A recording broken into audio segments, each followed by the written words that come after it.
Okay, sorry. Here we are. Welcome to Geek Beat Live. I'm your host, Ricardo Garza. Or you can call me TubeMaker41 if you're in IRC chat, because that's who I am. Don't ask why that came up with that name, because I'm not going to say. I'd like to introduce my panel for today.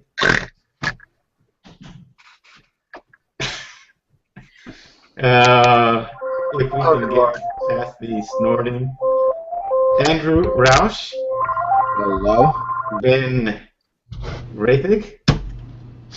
Hey guys. Jenny, which I won't butcher your last name, Jenny. Kinetic Steve Roberts. Patrice Brendamore. Hey guys. And for those of you who are not familiar with this show, we just are a bunch of fans of Geek Beat Live who sit around and chat about the show. For the correction, they're the fans. I'm the one who actually does the show. Yeah, but you're still a fan of the show too, because you watch it. You might do the show, but you're not there when he's part of the team. Okay, we're fans of the show and somebody that works there. Actually, two people who work there. And if I'm ever get my an article posted, I might say I can be that too. I'm waiting on a review unit. You're waiting on a review? Okay. Yeah. Well, I was thinking about doing a review for the venue for the show. But we'll get to that later. Right now, let's get to what happened on the show. And the first story we're going to talk about is the Target CEO. Did he step down or they fired him? I forgot already. I missed the entire show, so... I think they fired him. Ben? No, he's done. Officially, he resigned. Officially, he resigned. Officially, yeah. Oh, that. Okay. Yeah. I know what you're talking about. He did retire. Yeah, he resigned, but most of the time during these cases, it's we'll let you leave with some kind of dignity, but you're out of here. Mm-hmm. He probably got a decent golden parachute anyway. Great. Jenny, I think we're going to have to mute you because I think we're getting a lot of extra noise from your microphone for some reason. Is it him or me? It's not Jenny. No, it's not Jenny. Who is it? Like I said, is it him or me? Because I got the AC on. It might be you. Turn your mic volume down then, Andrew, a little bit. Okay, give me a second. Let me see if it's you. Yep, it's Andrew, all right. Yep. Once you turn up the temperature on it so it doesn't go off. Okay. Anyway, sorry for the technical issues. We always seem to have some. That's why we call it a train wreck. How do I unmute somebody? Andrew, you're going to need to unmute yourself. And Jen, you might need to do that too. Okay. Anyway, as Ben said, they let him retire, I guess, or resign. But my question here is for everybody is why did it take so dang long? Anybody have a clue? Any ideas? Nope. He probably didn't want to go. Oh, you mean like the 10th Doctor?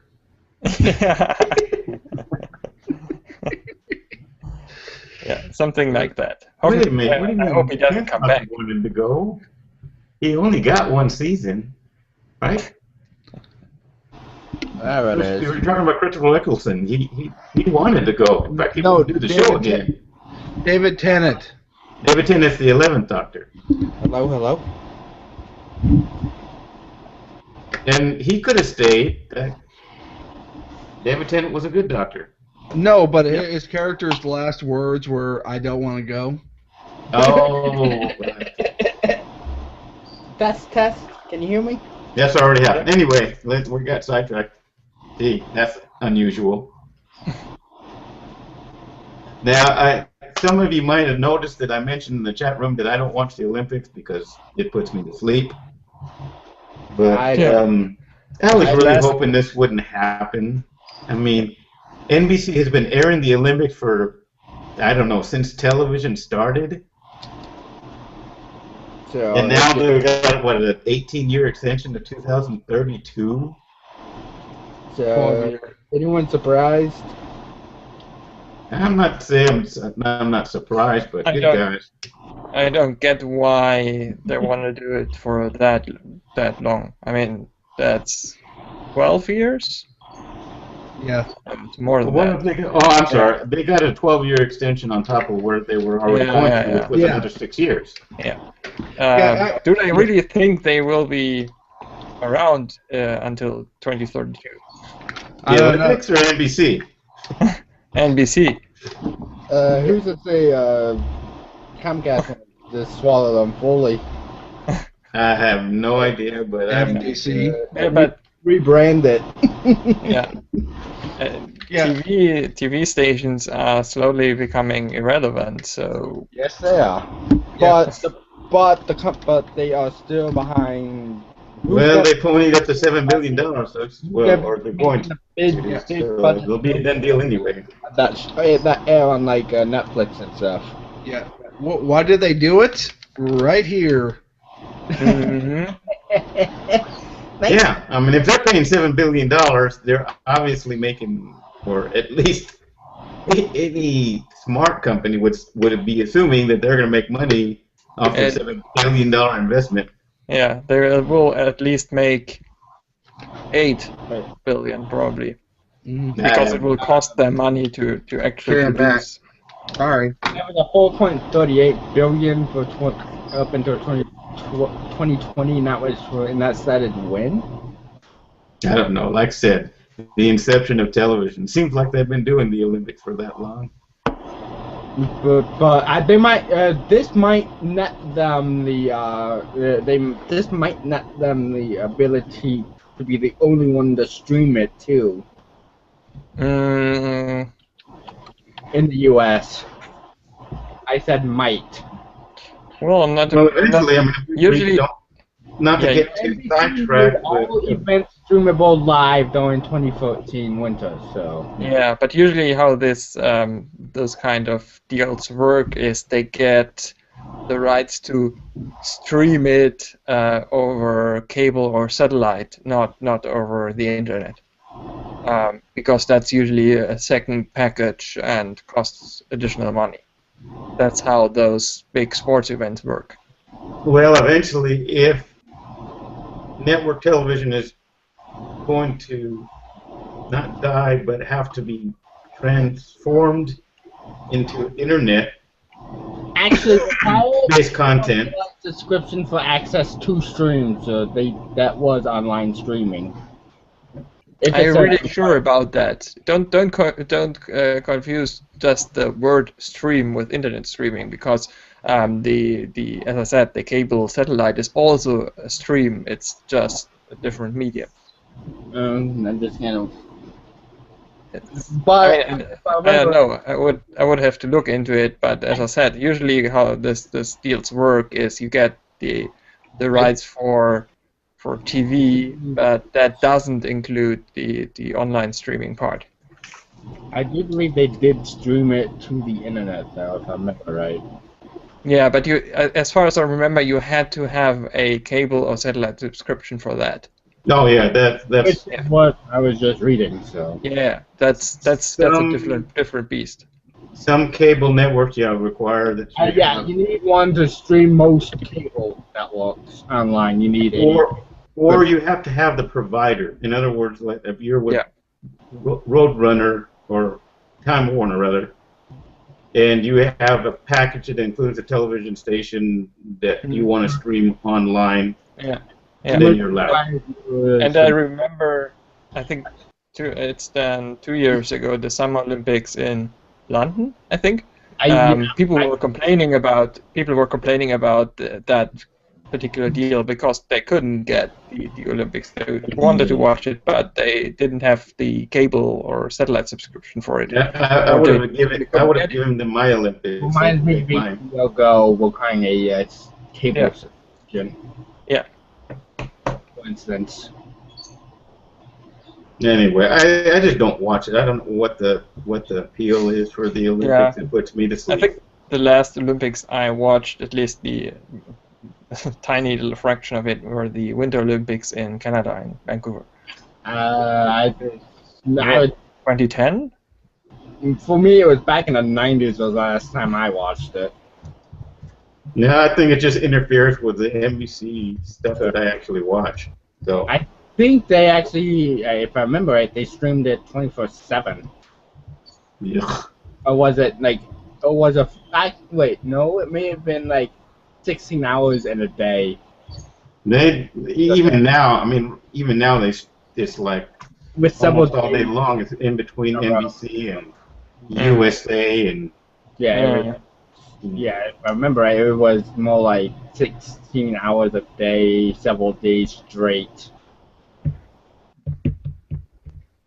And going from being 16 hours a day to Amazon deciding they want to deliver to you any day of the week, every day of the week, every day of the year. Sundays, huh? Oh boy! What do you think? I mean, I was thinking about this. What angle? I mean, what is Amazon actually angling to do here? Are they trying to become a delivery service? No, Yeah, they maybe. probably got one, don't they? At least in some major cities, they have a delivery service already. I think they. Well. AKA the own trucks. Yeah, I mean, it seems to me that they're trying to angle for something as far as delivering. I mean, as far as competing with UPS and the United Postal Service and. Actually, this is working with USPS. So. USPS. Yeah. I feel sorry for my mail carrier. Now he's going to have to deliver on Sunday. Yeah, my guess is that they want to compete with the brick and mortar stores, because I mean some of them are open 24 hours a day. 24/7. It's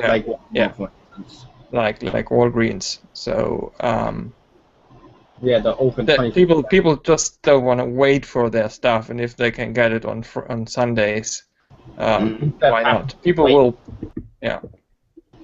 I mean, I would get. Right, if I could, not that it would be important for me, but if I could, I would. I've had that happen to me several of my packages. They could have been here Sunday, but it got here Monday. So, by the way, somebody needs to boot David Lee Roth. I think that has happened in the last 2 or 3 of my packages. Knowing the chat room. It's been sitting in the USPS all weekend. Yeah. Waiting to be delivered. It got there Saturday. Well, usually I'm not in all that much of a rush to get something. Yeah, that's what I meant. There are people or cases where it might be important, like let's say you're going on a vacation on Monday or even on Sunday, and you need something super urgent. But that's an edge case for me. I mean, usually I can absolutely wait for it to come in on Monday. I don't care whether it comes on Sunday or Monday. Like if you go on vacation, your door lock breaks. Yeah. I'm just talking. There might be cases where that's interesting and important, but I'm just touching on an example. In that case, you can just go down to like your local hardware store and pick one up. But I guess Amazon wouldn't do it if it wouldn't make any. If it either wouldn't make sense or it wouldn't make them money somehow. Well, I mean, if they're the only one delivering on Sunday. Yeah. And they've got a wide open market to actually it's the work with. It's actually USPS delivering on. Well, I mean, in conjunction with United, and maybe this is hopefully will help the Postal Service gain more money, so they're not so much in the hole. Yeah, become more reliable. More money for the government. Yeah. Just saying. I mean, the United Postal Service does have its issues sometimes, but most part they're reliable. For the most part. I've heard different things. I mean, for me, every time USPS something is sent with USPS, it takes 3-4 weeks to get here. But I've heard from friends in the US that there have been issues with the USPS. So. Well, I imagine some of the mail carriers flush things down the toilet. How about these letters for a segue? Yeah, for like 50 years or something. You ruined my segue, Andrew. You really did. Yeah, I had Rick. the perfect segue. Yeah, yes? Rick. Mm-hmm. I do have to say this product is the shit. Yeah, I kind of walked in on the commercial break for the toilet humor. I don't really know, and I posted this in the RC chat. So I was completely lost. Have we become so lazy as a race that we can't even flush a toilet now? We want to wave our hand over it. That doesn't. I mean, it's not about laziness. It's about sanity. Especially, especially in public toilets. I see this for the public, but people are buying this for their homes, or will be buying this for homes. That's the ones I'm talking about. Yeah. Do you have any idea how many germs are on your toilet trigger? Not as many as what's on your phones. Yeah. Or on a sponge. Yeah. You'd be surprised how much more germs are on other things than your toilet trigger. And to be really honest, I don't get the whole kerfuffle around germs. Germs can be a good thing. We don't have to have everything super clean and germ free, because then that's where most of our allergies and stuff come from, probably. Mm-hmm. Yeah, I still think it's a matter of, like, come on, flush your own darn toilet. Yeah. And they've already got the ones with the sensors in there that flush the toilet through infrared, so yeah, if it's public bathroom. The stand-up, whatever they're called. You get up, you do your business, you walk away, it flushes. Yeah, but Callie says sometimes it does flush, and I agree with her. Sometimes it flushes when you don't want it to. And there are times that you get up and you go, come on, please flush, please flush. And it doesn't. Yeah. Then you have to go to that little button that you have to manually flush it anyway. Anyway, I think it's. I'm just beginning to wonder about us as a species. That we want to do so many things that really don't take that much effort, and we want to remove that little effort from our lives. On the other hand, there are so many products that come out that we see, and eventually they go away, and maybe that's one of them. Or they get their niche market, and that's it. And I'm going to say this because it's not going to mean anything to anybody. You think it's going to be the pet rock of toilets? I can understand the sinks that do it. You know. I figured I would mention pet rock and nobody would have any idea what I was talking about. I have no idea what you're talking about. You do or you don't? No, I don't. Pet rock was a fad of the 70s. Basically, it was a cardboard box with like kind of not grass in it, but it was kind of a grassy material. And they basically took a rock, put it in there, and sold it. That was the product. Yeah, I think I've seen that somewhere. It's like I've seen them. It's like they've been on shows. It's been a pun everywhere. I mean, honestly, that shows you how silly we were in the 70s. Not that we're silly now. That people would actually buy. My sister bought a pet rock. Wait, one of the drugs done in the 60s, hence everyone was kind of woozy in the 70s? No, my sister was born in the 60s, so no, my mother didn't. No, my sister would just, or is, she's prone to do odd stuff like that. I'm just wondering if that might be why things like the rock, like the pet rock came about. It's possible. Everyone was kind of woozy from the 60s. Well, going from a pet rock, which is a product that's pretty much full of hot air to actually something that uses hot air. Mm-hmm. Hey, there's another good segue. Phil needs to tell me that I nailed that segue. Yeah. And actually, I saw this article before Ben did. I think he's been stealing my ideas. You've been sneaking up in my window late at night watching me watch it up. But this is a really neat thing. Yeah, it's actually a neat idea. I was just wondering what the effect of the water mist would be on the environment around this tower. Whether it would actually cool the desert a little bit, which isn't too bad. I mean, there's not much around, but that could have an impact. Well, I mean, most of it's collected at the bottom. Yeah, you're right. I mean, but some goes by evaporation. So. Now there's a project going on in Saudi Arabia where they have this enclosed. You almost call it the greenhouse. But what's happened is they're using this enclosed space they bring in salt water and they convert it through whatever osmosis so they can feed the plants. And believe it or not, around that greenhouse, and it's a big area. It's like I don't know how many tens of thousands of square feet. Plants are actually beginning to grow and around that because of the water that's I guess getting into the soil. Yeah. Around it. So yeah, it could have it could do something. Well, well, I was going to say that's a desalination plant. Yeah, it's like I said, desalination plant. And in that case, that could actually be a good thing because usually those towers will be somewhere in a desert, and if plants start growing there, that's not bad for the environment. Well, it's going to be a very small perimeter around it. We're not talking about miles around. It might be only 10 to 15 feet around the structure.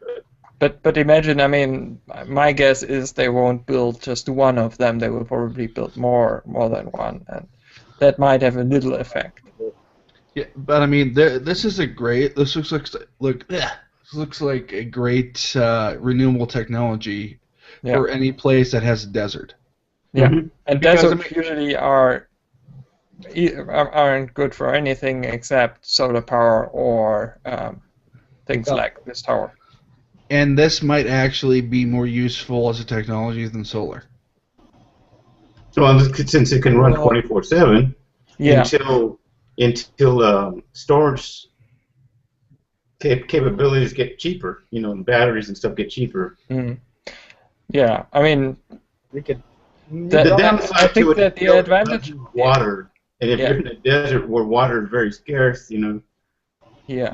You could always. So the advantage probably would be that you can turn this thing on and off when you need it. So you could have solar power or solar arrays around it, and if the sun goes down or you just need more power for some reason, you turn those things on. They can looks like they work pretty much instantly. So that's one of our biggest concerns right now is what happens when we need power and our renewable energy sources aren't producing, and that's even if it's not super efficient. I don't know how much power it will generate, but even then you could just turn it on in case you need it. Mm-hmm. Well, I imagine the efficiency is going to be less during the night, though of course that's still better than non-existent, which what solar is at night. Well, it's not entirely true. Some power plants actually produce power during the night, but they usually store part of their energy during the day. Well, I'm talking about the solar plants that don't have any storage capabilities. Because there are definitely means of using that, whether it's batteries or there's something called molten salts, which what happens is the excess electricity is used to heat up these molten salts during the day when it's producing more power than needed, and then at night those molten salts feedback into the... There's actually another one where the solar arrays aren't actually producing power, but they are heating up a liquid, and that liquid can be stored. It's heated up, and it can either be run through a turbine to produce power, or it can be stored and then can be run through the system during the night, and that's what I've seen. That's similar to the molten salts. The molten salts become liquid when they heat it up enough, and they produce heat so they can produce steam so that they can push a turbine. Yeah, this is a really interesting technology. This looks like geothermal energy. This might be a swapper. Geothermal hot air rises. In this case, the dry air. Well, what it does is, if by injecting the mist into the air, it makes the air heavy. It cools heavier, down. and so it sinks. Like I said, it cools down the air, and cooler air sinks down. Yeah, like I said, That's what sounds produces. like it might be the opposite of what geothermal does. Since geothermal uses rising hot air, this uses the cold air going down. So. It's definitely interesting technology. And I'm glad you brought that one up, Ben, because I did an article on green technology news and discussion, which is one of my communities. Plugging myself here. It is your show, Rick. So go right ahead. I'm plugging myself. Anyway, I did one on that, and I thought that was a pretty interesting technology. I'm glad you brought it up. Let's see. I don't have a segue for this. All I think is the dogs are going to get fat. Yeah. This little pet dispenser thing. I mean, if you leave the dog alone at home with this little pet dispenser that's going to give him little kibble or treats every time he pushes this light, he's going to do it. Dogs don't know when to stop eating. They don't. That's one of their... Mine does. That's not true. That's not true. I know. Most dogs have. I mean, given that they get the right kind of food, they know pretty well when to stop. Okay, I know mine do. I guess I'm running into the wrong types of dogs. Several dogs in my building they'll eat until I know cats that do that too. I mean, my cat didn't eat much. The cat of my mom right now would eat anything all day long if we could. So I think that, I mean there are humans who do that. So not all dogs, but some. They bowl the food out and it still be food in it by dinner time. So Now, if it was doling out food throughout the day and he got one piece at a time, it'd probably keep him thin. But yeah, not really. I mean, if you've played with dogs and you've given them treats, you know that at some point or another they just lose interest, either because they're full or because it's getting boring. But even if you try to keep it interesting, they just don't want to eat them anymore. They will play with you, and if you give them the treat, they will just leave it. Look at you. They'll just look at you funny. Yeah. So you're saying you don't buy this whole treat dispenser thing then? That you can learn with it. I buy that simply because that's how a lot of experiments with mice work. When it comes to intelligence and learning and things like that, that's what they do. And actually, interesting side note. You could even remove the treat or just give it a certain percentage of the time, and the dog would still try to solve the puzzle because the expectation of the treat is still there. And humans work pretty much the same. That's because we do certain things even if we don't know that we will get a reward for it, or the reward might be in the future. Yeah, I don't necessarily understand why we want smarter dogs. I think dogs are plenty smart, except a stupid one, but they are just stupid. Yeah. They're stupid dogs, and if you try to make them smarter, it's probably not going to work. So there was no segue for that, but none whatsoever. Let's see, what else can we talk about? What? Do we want to talk about MIT finding the Asian sheep? I love how Kelly does that. Every time John mentions Harvard, she has to interject with MIT. Yeah, boring. Boring. Yeah. Boring. I imagine in 5 years people are going to start clamoring for it. They can actually do something about it. But I didn't find that one.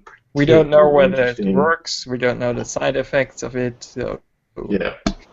Yeah. We'll see. Yeah, I mean, just to ask if people that would want it.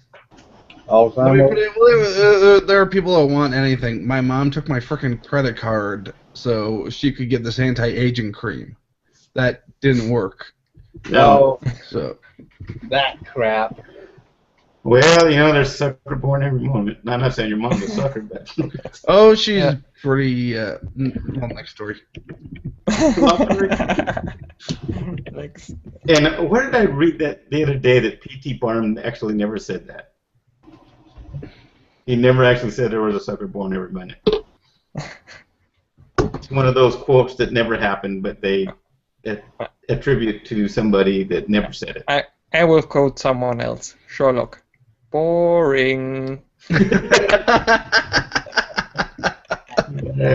don't get that Sherlock over here, so.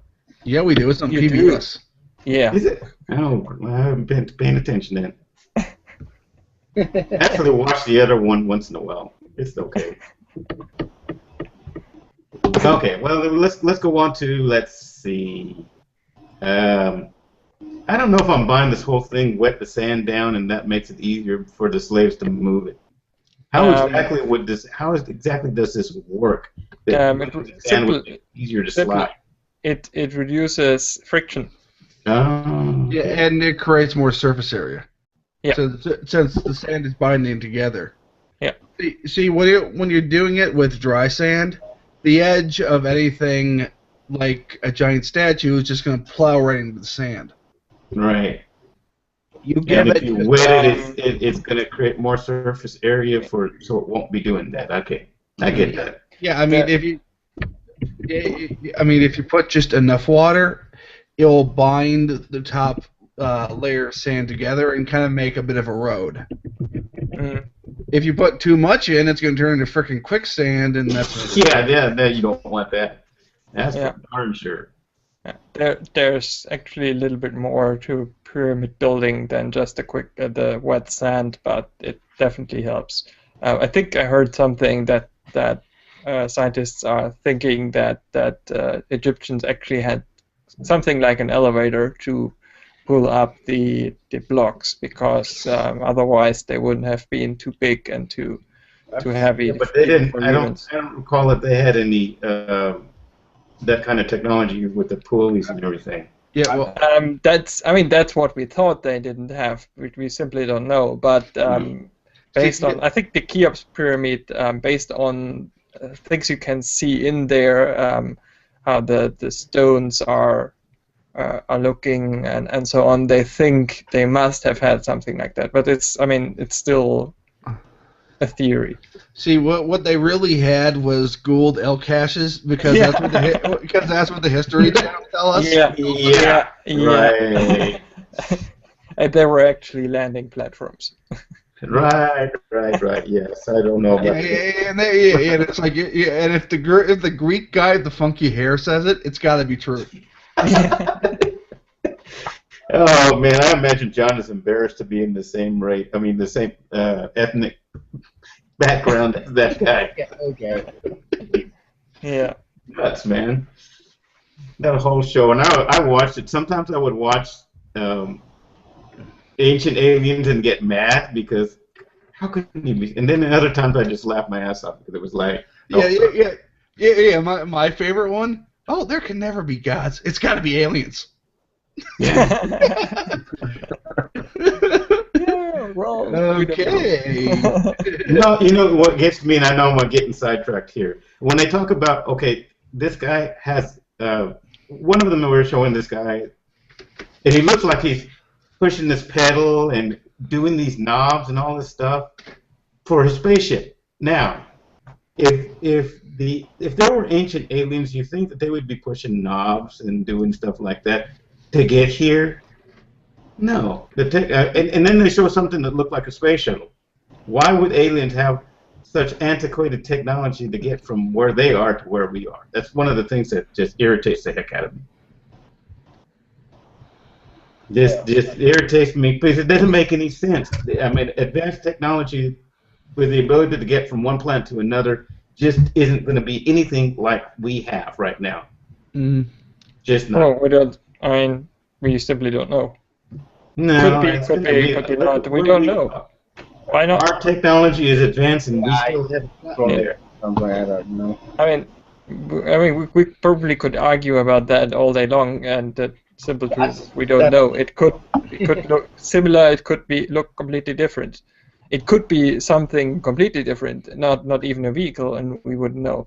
Well, I'm betting on the fact it's not going to look like anything we have right now. Yeah, I mean, the probability for that is pretty high, but no, I'm not going to completely discount it. But no, there are no ancient aliens. If they wouldn't bother with our rinky-dink planet. Yeah, for all we know, it could look like a police public call box. True. And they aren't impregnating our women, so that's not happening either. Yeah. Okay, now that we did that, we can go on to the only robot story that Callie enjoyed in the show. But you know what concerns me with these? Without somebody there to be physically inspecting these planes. They're just doing it with a copter's eyes instead of their own. And I don't know if I find this reliable. I think that it would be too easy to get distracted by something else when you're physically there in front of it doing an inspection. I think it would be more reliable for two reasons. A, it's because of the size of an airplane. It's actually pretty damn hard to get to certain areas and to properly inspect them, and the drones could do that automatically. Because they could have sensors for certain things we can't see, and B, humans make errors and drones hopefully don't. So the drones are controlled by humans, so. Yeah, but even then, you could put assistive systems in it. So even if they are controlled by human.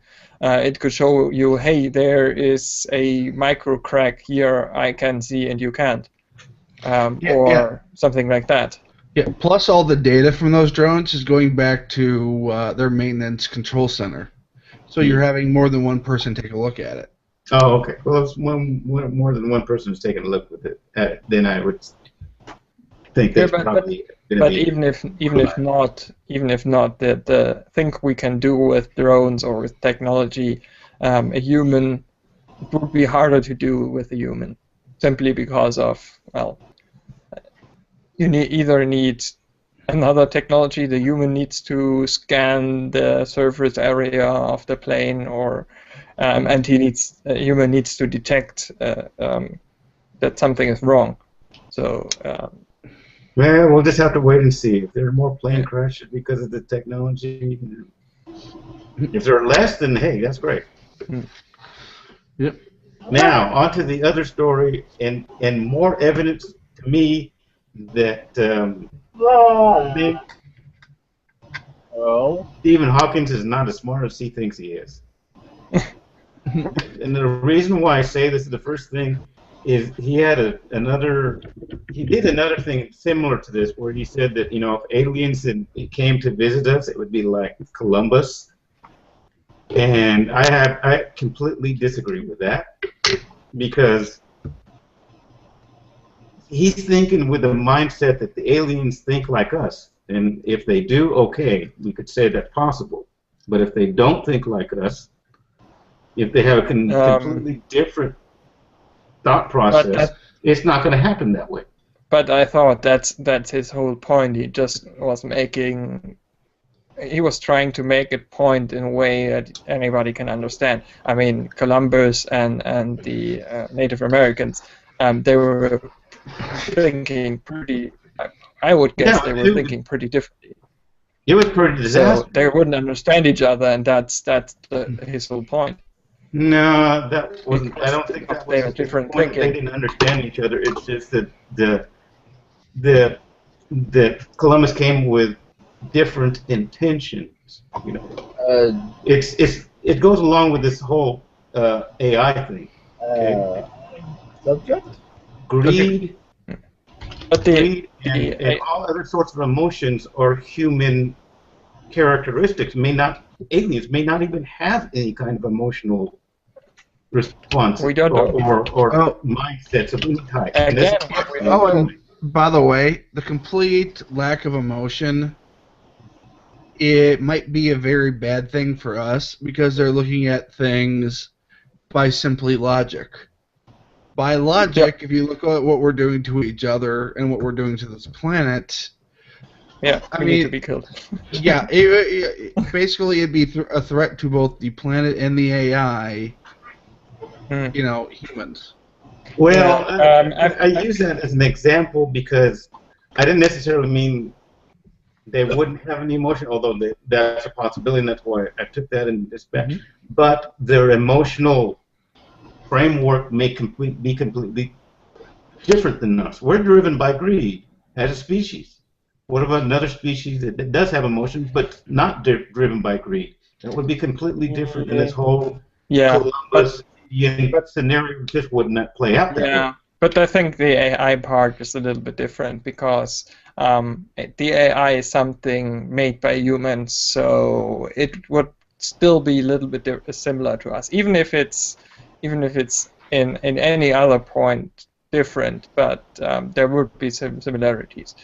Something we can't expect for aliens to, as you said, they could be completely different.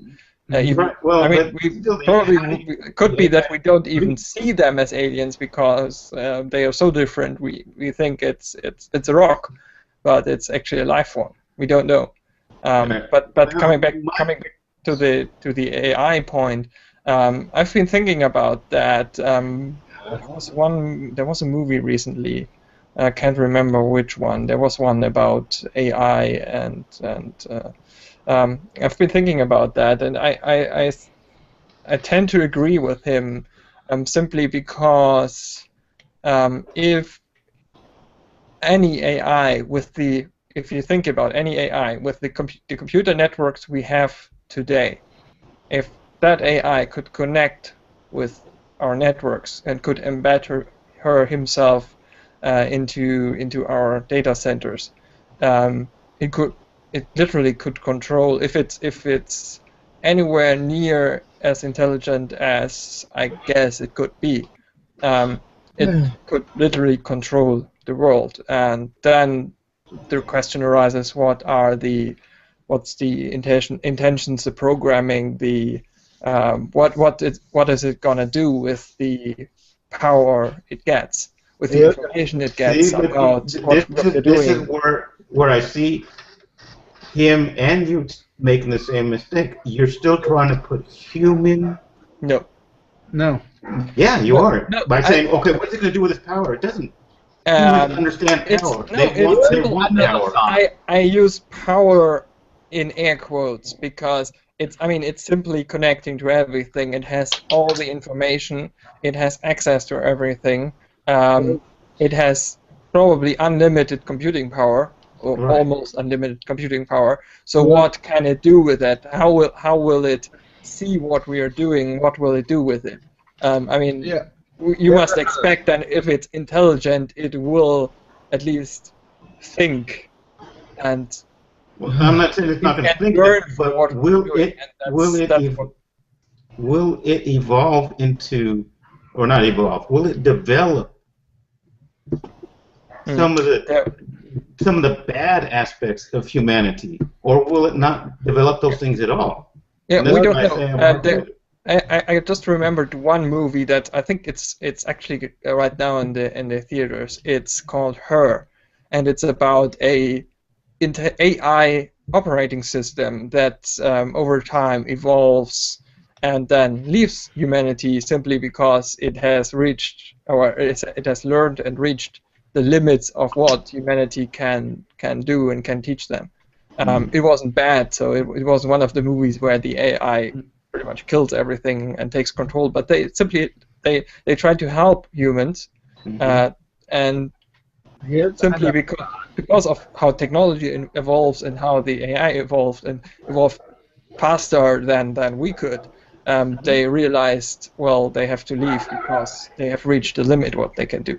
So there's possibilities here, but as I said, I tend to agree with Hawking on the point that it could be potentially dangerous to create an AI. Beyond being potentially dangerous, he believes straight out, I think, from what I've read, that he does. I mean, there's no capacity to develop good, and this goes back to the whole Columbus thing.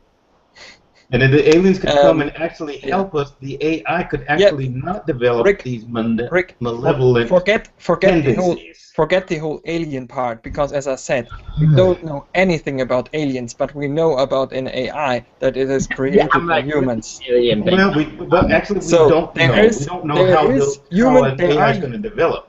There are human elements going into the AI, whether we want it or not. Right. We may even upload ourselves into AI. Another movie that's right now for that movie. You know. Anyway, that's why I disagree. I just don't see it. Even if we are interjecting some of us into the AI, that doesn't mean that it's going to develop human frailty and bad. Sure. It's still a big risk, because even if we don't inject the bad parts of humans, or even if it doesn't have feelings and all that stuff, even if you base it simply on logic, if you look at the world simply on logic, as Ben said, there's potential for bad things to happen. Yeah, because remember, it wouldn't be able to feel a mass extermination. It would just see it as something that need to be done within its programming. Yeah.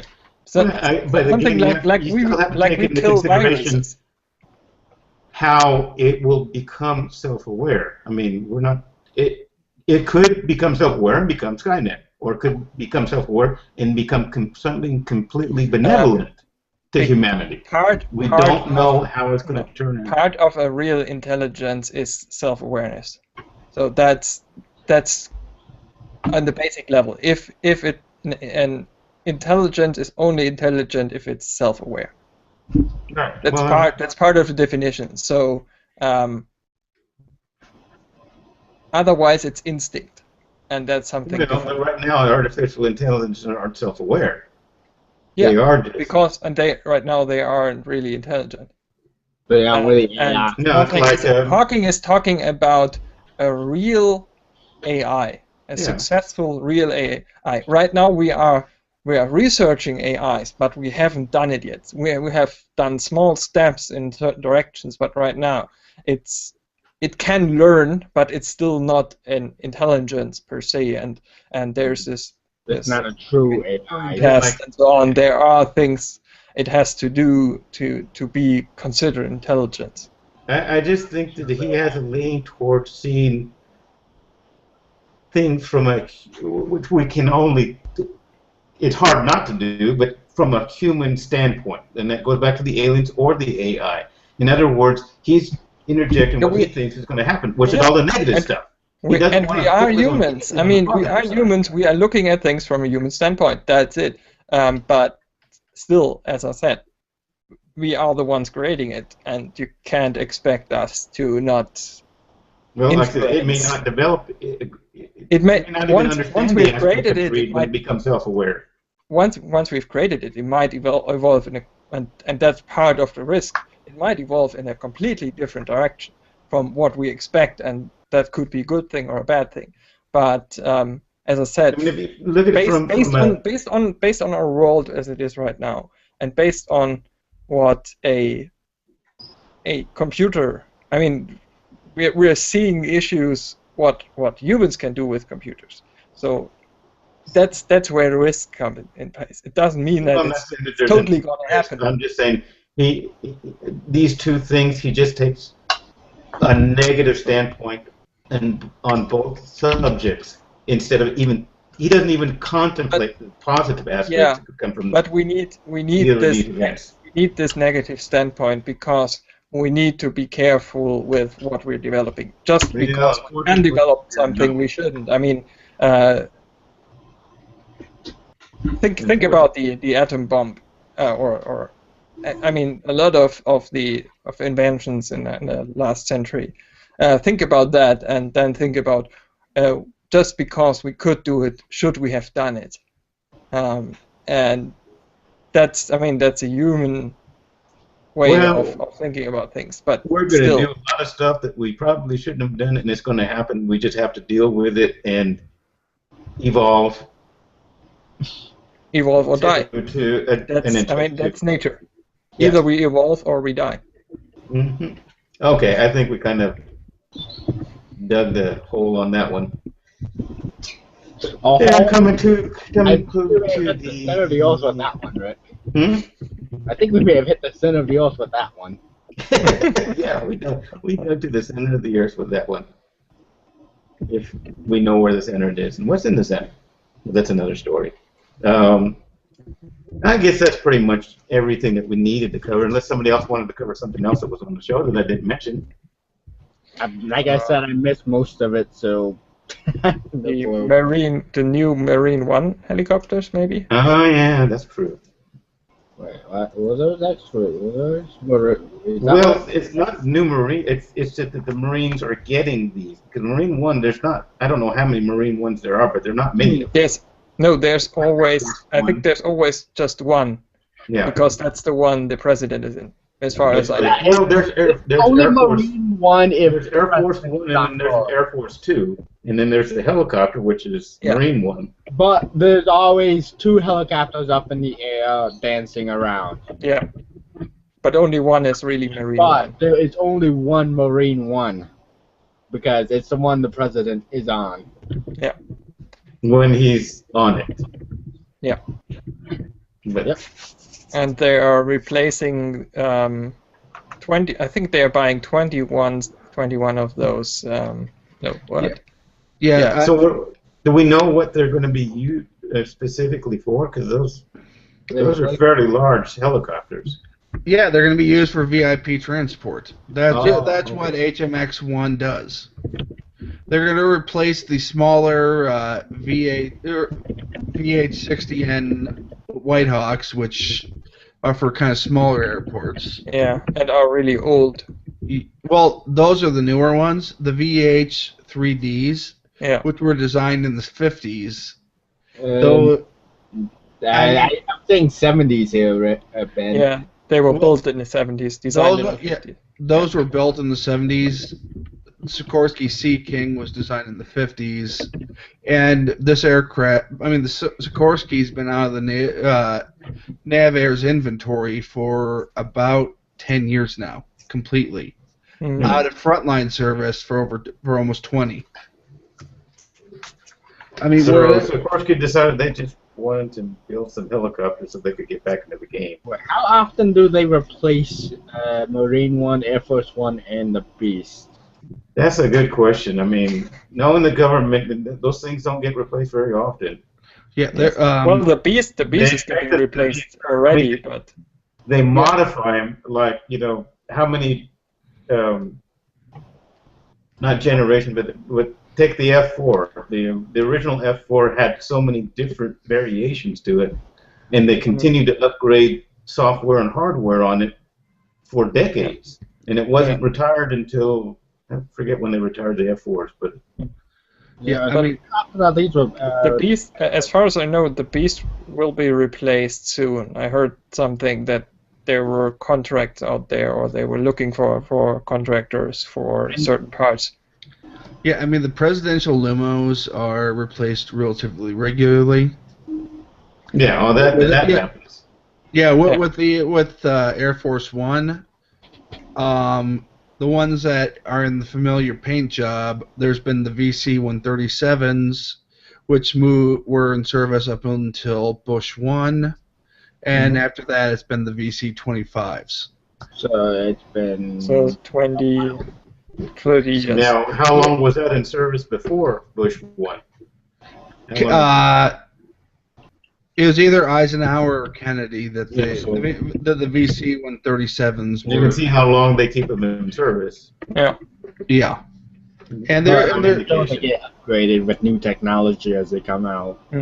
But they are large and probably not used that much.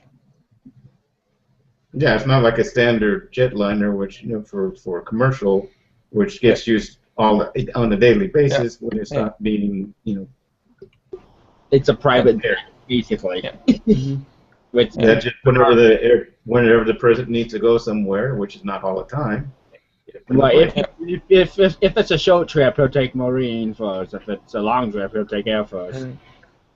Yeah, or the Beast. I mean, I would guess without really knowing that the Beast is used the most, than the helicopters, and the plane is used the least. Well, actually, something happened, but yeah, sure. Well, actually, when it comes right down to it, the ones that are used the least are probably the Marine ones, because they're typically only used when in Washington. In most, I hope I'm not saying anything or releasing anything, because I actually know this, but don't say it, Ben. We don't want to get in trouble.